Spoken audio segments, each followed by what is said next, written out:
Koľko je len na nebi hviezd, malé, stredné, veľké,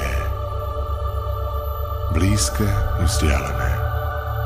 Sú také krásne, také čarovné, ako by každá z nich ukrývala tajomstvo. Rád počúvam, ako sa hviezdy smejú.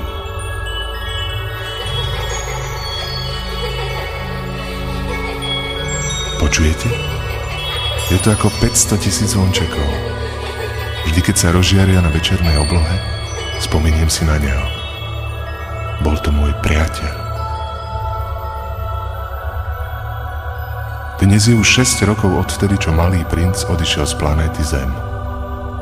Bývam už trochu pokojnejší, ale občas sa vo mne ešte prebudí ten zvláštny pocit smútku. Bol to predsa môj priateľ. Nie každý z ľudí mal šťastie stretnúť v živote priateľa. Chcel by som vám dnes porozprávať jeho príbeh.